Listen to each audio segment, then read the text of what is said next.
어떤 것을 하려고 하는지 여러분들이 눈치를 채야 됩니다. 네, 여러분 반갑습니다. 비트캐쳐입니다. 이제 얼마 머지 않아서 굉장히 중요한 청문회가 진행이 된다. 그래서 SEC 증권거래위원회의 청문회가 진행이 되고 당연히 SEC 위원장인 게리 겐슬러를 포함해서 총 5명의 SEC 위원들이 참석합니다. 근데 이번 청문회 핵심 법률 중에서 우리가 꼭 지켜봐야 되는 사안들 HR 9578 디지털 글로벌 및 전자 디지털 자산을 위한 규제 및 혁신 연결법과 그리고 상품선물거래위원회와 증권거래위원회가 토큰화된 증권 및 파생상품 개발 지침 그리고 또한 기술의 새로운 전선 NFT 법까지 크립토 시장에 굉장히 중요한 법안들에 대한 청문회가 한국 시간으로 대략적으로 오늘 저녁에 진행이 됩니다. 이 부분에서 게리 겐슬러가 어떻게 얘기해 주는지에 따라 단기적인 변동성이 생길 수 있고 제 생각으로는 불과 어제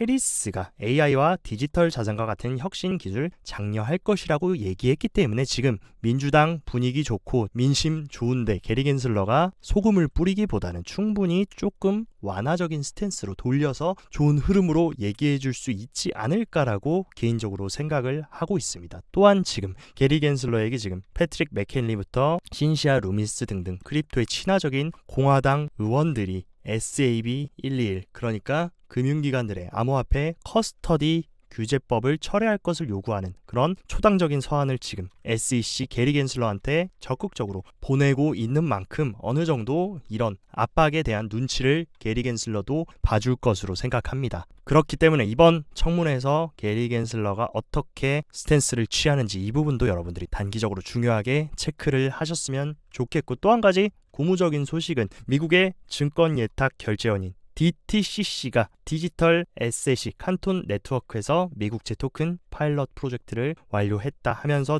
총 26곳의 참여사가 100건의 거래를 수행했다라고 전했고 거기에 어떤 은행들이 참여했습니까? 골드만삭스와 BNI 멜론 등등 초대형 전통 금융 기업들이 지금 미국채 토큰 거래 파일럿을 적극적으로 진행을 하고 인프라를 만들어 나가고 있다. 실제로 JP모건의 블록체인 프로토콜인 오닉스에서 독일 대형 기업인 시멘스의 디지털 상업 어음 결제에 블록체인 기반 프로토콜 결제 사용을 실행했고 그리고 또한 중국의 가상자산 실험기지라고 볼 수 있는 홍콩 같은 경우는 11개 사용 사례 테스트를 위한 디지털 홍콩 달러 EHKD 파일럿 계획을 진행하고 있고 또 여기서 우리가 중요하게 봐야 되는 부분 어떤 것들을 상용화하려고 하고 있습니까? 블록체인을 통해서 온라인 결제부터 토큰화된 자산 결제 그리고 웹3 거래 및 청산 또한 토큰화된 예금부터 정부 지급금 징수까지 포함돼서 모든 것들을 블록체인 온체인 위에 올려가지고 활용을 하려고 하고 있다. 그리고 우리가 또 하나 중요하게 봐야 될 것 기존의 참여자 같은 경우는 스탠다드 차타드부터 HSBC 그리고 항생은행 그리고 마스터카드 비자 뱅크 오브 차이나 그리고 ICBC 이런 굉장히 큰 금융기업이 참여했는데 새로운 참가자로 누가 들어왔냐 블랙록과 피델리티 그리고 여기에 또 하나 앱토스가 들어간 부분이 인상적이다. 그러므로 어떤 것을 하려고 하는지 여러분들이 눈치를 채야 됩니다. 지금 미국과 중국 이 G2 국가들의 초대형 금융기관들은 모든 낡아빠진 금융 시스템을 디지털 위로 올릴 어마어마한 계획을 세우고 있다는 것. 그 중심에는 토큰화 RWA가 있다는 것을 여러분들이 꼭 놓치시면 안 된다는 것. 그리고 이번 시티은행 조사에 따르면 패밀리 오피스가 전년 대비 암호화폐 투자를 2배나 늘렸다. 왜냐하면 지금 디지털 자산에 대한 관심은 다양한 계층에서 높아지고 있고 현재는 17%는 얼리 어댑터로 간주되고 10%는 암호화폐에 호기심이 많다. 그러니까 앞으로 시장에 뛰어들려고 하는 사람들이 많다. 그렇기 때문에 전년 대비 투자를 2배로 늘렸다고 합니다. 어떻게 보면 미국인들 같은 경우는 대다수가 투자 자문 서비스를 받고 있고 자산을 관리해주는 그런 패밀리 오피스들이 암호화폐 투자를 늘린다고 하는 거. 그러면 중장기적으로 시장의 파이가 더 커지겠습니까? 이대로 시즌 종료되고 시장이 끝나겠습니까? 너무나도 중장기적인 방향성은 당연하다라는 거. 이번에 패밀리 오피스 조사에서도 우리가 확인할 수가 있다. 또 한 가지 좋은 소식이 들린 게 이번에 연준 관계자들이 공식 석상에서 발언한 거 뭡니까? 이번 50bp 인하가 올해 끝이 아니라 또 한 번 50bp 인하 한 번 더 빅컷 가능성 앞으로 11월 10월 FOMC에서 나올 수 있다라고 일제히 발언을 해주고 있다. 그래서 실제로 CME 페드워치 같은 경우에 지금 바로 오는 11월 FOMC에서 빅컷 인하 확률이 지금 25bp보다 더 높은 상황에 와 있다. 그러면 더욱더 적극적으로 통화정책으로 경기 부양하겠다라는 의미로 우리가 해석할 수 있고, 거기다 지금 기름을 부어버리는 거 뭡니까? 중국의 인민은행 또한 지준율을 0.5%포인트나 낮춰서 189조라는 어마어마한 유동성 공급에 참여한다. 이로써 미국과 중국 가장 큰 전세계 경제 핵심 축인 이 둘 다 적극적인 통화정책으로 유동성을 집어넣어 주려는 움직임을 가져가고 있다. 이를 통해서 우리가 사진 하나로 표현하자면 지금 파월이 입국 다물고 이제 9월 달부터 금리 인하면서 적극적으로 중장기적으로 머니 프린팅 하려는데, 여기에 이제 중국이 기름칠을 해가지고 더욱더 가속도를 높여주고 있다라는 거. 쉽게 말해서 지금 글로벌 M2 같은 경우는 확실히 24년에 들어와서 확실하게 추세를 바꿔서 피벗했고 지금 통화량이 팽창하고 있다, 유동성이 팽창하고 있다라는 것을 직관적으로 보여주고, 이 팽창 속도가 더욱더 가속화될 수 있다라는 거 연준과 지금 중국의 인민은행이 보여주고 있습니다. 근데 여러분들이 꼭 아셔야 되는 거, M2와 가장 정직하게 움직이는 자산 뭡니까? 우리들이 투자하고 있는 바로 비트코인이다. 노란색은 비트코인 가격, 그리고 이 파란색은 글로벌 M2의 전년 대비 상승률을 보여주는 지표인데, 비트코인이 언제나 상승할 때마다 동일하게 보였던 패턴 뭡니까? M2가 통화량이 확장되면서 비트코인도 같이 상승했다. 그렇다라고 하면 지금 글로벌 M2도 2022년 말을 기점으로 이런 식으로 추세를 바꿔주고 있다. 그리고 더욱더 가파르게 M2 통화량이 확장된다라고 하면 비트코인도 과거와 똑같은 패턴으로 후반전을 피날레 해줄 수 있다라는 것을 우리가 유추할 수 있다. 그러면 여기서 현명하신 분들은 질문 하나 할 수 있습니다. 캐처님, 미국도 중국도 이런 식으로 금리 인하하고 지준율 인하하면서 또 유동성 공급해버리면 인플레이션 또 상승하고, 그러면 또다시 금리 인하가 아니라 인상하면서 긴축정책하는 것 아닌가요? 물론 그런 시나리오도 있을 수 있는데 오히려 좋은 거 뭡니까? 미국의 지금 재정이 악화되고 이런 시기에는 비트코인과 금이 유리하다라는 것을 지금 모든 거시경제 학자들이 얘기를 하고 있습니다. 그리고 만약에 인플레가 다시 재점화된다라고 하면은 실질금리가 마이너스 상황이 됩니다. 실질금리라는 거는 명목금리에서 물가 상승률을 뺀 실질적인 금리. 근데 이것이 지금 마이너스 상황이라는 것은 내가 현금을 그냥 가만히 들고만 있어도 손해를 본다는 겁니다. 이런 시기에 가장 오히려 수혜를 볼 수 있는 게 비트코인과 금이라는 사실. 그렇기 때문에 인플레이션이 유동성 공급으로 재점화된다라고 해도 비트코인은 웃어줄 수 있습니다. 왜냐하면 달러는 점점 가치가 떨어지고 무한 발행되는 반면 비트코인은 2100만 개로 공급량이 한정되어 있기 때문에 모두 다 비트코인으로 헐값이 되는, 달러를 빨리빨리 바꿔놓으려는 내러티브가 강화될 수밖에 없다는 것. 이런 것들을 미리 눈치라도 챘는지 미국의 지금 채굴 기업들은 채굴풀을 확실하게 파일을 가져가면서, 원래 채굴 시장은 중국이 독점하다시피 했습니다. 근데 2021년 이후로 미국이 채굴풀을 확장하면서 미국의 속내 뭡니까? 이 비트코인 향후에 굉장히 중요한 전략적 자산이 될 것이라는 것을 알고 미국이 독점해서 가져가자라고 하면서 중국의 채굴 시장의 파일을 갉아먹고 있다. 최근 마이닝 배당 비율을 보면 3개월 기간 동안 부동의 1위였던 중국의 채굴풀인 엔트풀을 미국의 채굴풀인 파운드리 USA가 역전하면서 미국이 이제 선언한 겁니다. 우리가 비트코인 가장 많이 생산하는 생산국이 되겠다. 그런 강력한 의지를 우리가 여러 가지 데이터들에서 확인할 수가 있고, 또 하나 채굴 기업들의 고무적인 사실, 최근 2024년 미국에 상장된 채굴 기업 중에 가장 큰 퍼포먼스를 보여준 3대 기업, 코어 사이언티픽과 테라울프, 아이리스 에너지, 이 기업들 모두 어떤 것과 지금 콜라보해서 가고 있습니까? 바로 가장 큰, 가장 유망한 혁신 키워드인 AI와 이런 채굴 기업들이 지금 파트너십을 맺고 데이터 센터 파트너십을 지금 적극적으로 추진하고 있다. 그렇다라고 하면 나머지 채굴 기업들도 AI와 협력해서 가는 그런 내러티브가 형성된다라고 하면 AI가 같이 상승할 때 이 채굴 기업들도 같이 이 AI 등에 올라타서 블록체인과 결합돼서 갈 수 있는 굉장히 큰 내러티브를 지금 채굴 시장이 만들어 나가고 있다는 점, 이 부분도 여러분들이 명심하셔야 됩니다. 그러면 여기서 많은 분들이 질문하실 수 있다. 캐처님, 비트코인은 어쨌든 우상향할 수 있다라는 거 알겠는데, 그렇다고 하면 둘째 형님인 이더리움은 어떻게 될까요? 지금 비트코인 대비 굉장히 빌빌거리면서 약세를 보였던 이더리움의 주가의 추세도 급격하게 턴어라운드 하면서 소셜 미디어에 이더리움에 대한 관심도도 조금씩 고개를 들어주고 있습니다. 그리고 실제로 거래소에서 이더리움의 미결제 약정도 상승하면서 지금 상대적으로 저평가 구간에 있었던 이더리움도 다시금 관심을 받고 있고, 이더리움의 관심이 살아난다는 거, 알트코인 사이클이 도래할 수 있다라는 신호탄일 수 있다. 그래서 실제로 알트코인 사이클 같은 경우에 5월부터 8월까지 계속 바닥을 기면서 빌빌 기다가 9월을 기점으로 확실하게 이더리움도 관심도가 살아나면서 전반적으로 확실하게 추세를 피벗하면서 알트코인 사이클도 50 구간을 돌파해 주려고 하고 있습니다. 과거 이 50 구간을 돌파해 줬을 때 3월달 4월달 어땠습니까? 알트코인들이 엄청난 큰 랠리를 보이면서 수급이 들어왔던 만큼 충분히 이 구간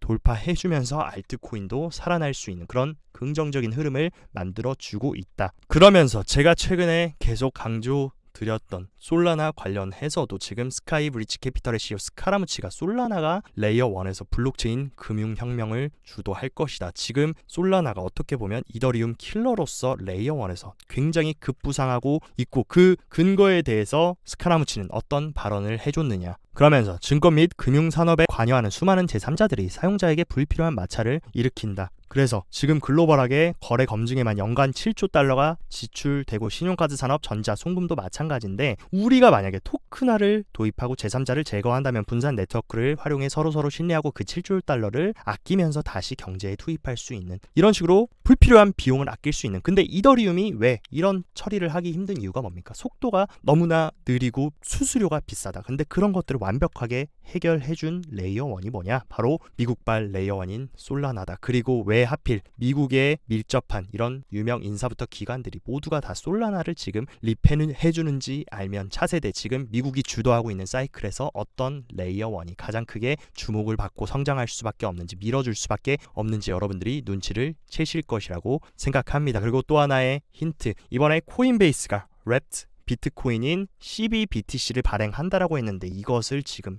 솔라나 네트워크 위에서 도입할 것이라고 얘기하고 있습니다. 아시겠지만 코인베이스와 미국발 스테이블 코인인 USDC 발행사 서클은 어떻게 보면 자웅동체 한 몸으로 볼 수 있고, 이 두 가장 큰 대형 거래소와 미국발 스테이블 코인 발행사가 지금 적극적으로 밀어주는 레이어 1이 뭐냐? 바로 솔라나라는 거. 그리고 코인베이스와 서클 뒤에는 가장 큰 포식자 누가 있습니까? 블랙록. 그렇기 때문에 이 연결고리를 이어보면은 블랙록도 지금 직간접적으로 솔라나를 밀어주고 있을 수도 있다라는 것을 우리가 현명하게 유추를 할 수가 있다.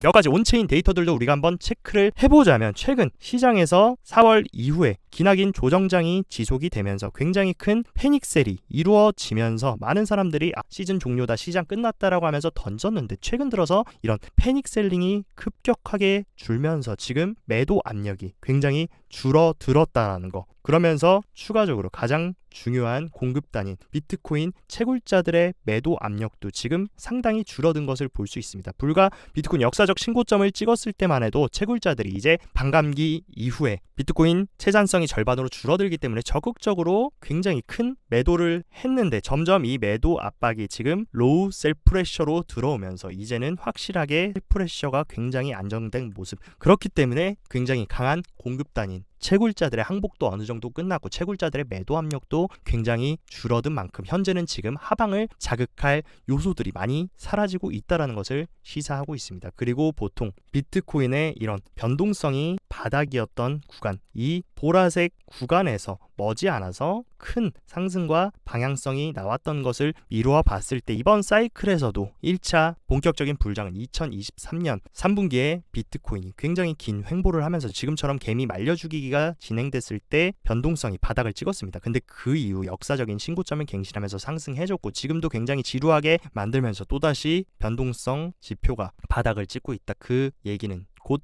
머지않아서 큰 방향성이 나올 수 있다라는 것을 시사하고 있다. 그리고 비트코인 기술적으로 보자라고 하면, 이 통합의 구간, 컨solidation 구간에 있었을 때 OBV 보조 지표가 쐐기를 만들어주고 쐐기 상단을 브레이크 아웃 할 때 본격적인 사이클 업트렌드가 나와줬고 지금도 마찬가지로 통합의 구간에서 OBV 보조지표가 하락세기 상단을 돌파해준 흐름입니다. 그렇기 때문에 머지않아서 지금 큰 다음 후반전 업트렌드로 갈 수 있다라는 것을 지금 패턴상 얘기를 해주고 있다. 그래서 단기적인 흐름에서 기술적인 분석 조금 도와드리자고 하면 일단 비트코인은 굉장히 중요한 핵심적인 이동평균선 위로 확실하게 뚫고 자리를 잡아주고 있고 직전 고점이었던 이 65K 매물들을 계속 소화하면서 가격을 버텨주고 있습니다. 근데 한 가지 고무적으로 보는 것은 이런 식으로 강한 저항이 있는 65K에서 강력한 차익 실현이 나오고 있는데도 계속해서 저점을 올려주면서 빠질 듯 안 빠질 듯 하면서 말아 올려주는 흐름을 봤을 때 물론 차익 실현을 하려는 사람도 있지만 밑에서 물량을 계속해서 받아주려는 세력도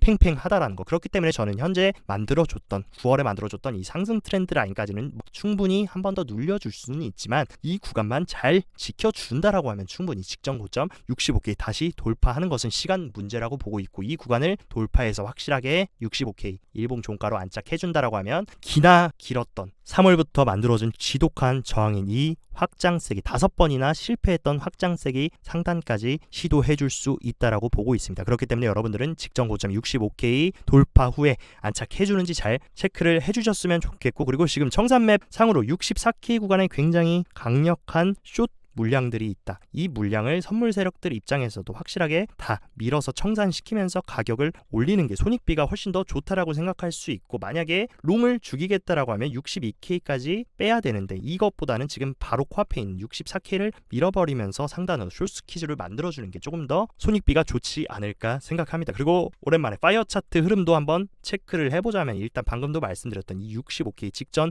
고점 구간에 굉장히 강력한 매물대가 있다. 이 구간을 확실하게 소화해주는 것이 현재로선 제일 중요할 것 같고 한 가지 고무적인 사실은 가장 큰 고래인 갈색 고래들은 계속해서 강력한 매수세를 유지하고 있고 보라 고래들은 살짝 고개를 숙여주면서 쉬어가기를 하고 있지만 갈색 고래가 매수세 유지해주고 보라 고래들도 더 강력한 매수세로 고개를 들어준다라고 하면 충분히 이 65K 벽도 뚫어주는 것도 어렵지 않을 것으로 보입니다. 그리고 언제나 중장기적인 거시적인 흐름을 봐야 우리가 끝까지 사이클 완주를 할 수 있다라고 말씀드렸는데 지금 비트코인의 가치는 현재 1조 달러밖에 안 된다. 이 수준은 금의 17분의 1 주식시장의 120분의 1밖에 안 되는 수치다. 아직까지 비트코인은 걸음마 단계라는 거. 그렇기 때문에 우리에게 기회가 있는 것이고 나중에 훗날 비트코인 시총이 골드를 따라잡고 아트 시장을 따라잡아버리면 그때는 먹을 기회가 없다. 이렇게 불확실할 때 비트코인을 아직도 못 믿는 사람이 많고 의심하고 걱정하고 가치가 없다라고 믿는 사람들이 많은 지금 이 단계에 투자를 해야 여러분들이 큰 부의 퀀텀 점프를 할 수 있다라는 거. 아직 비트코인이라는 자산은 신생합니다. 신생 자산일 뿐이기 때문에 아직도 갈 길이 멀다라는 거 항상 생각하시면 너무 근시안적으로 단기적인 흐름만 보시기보다 큰 그림을 보시면 우리가 가야 될 목표 아무리 못해도 골드 시총의 절반이면 대략적으로 8조입니다. 근데 비트코인은 아직 1조라는 사실 아직도 갈 길이 멀고 희망이 남았다라는 거 꼭 명심하시기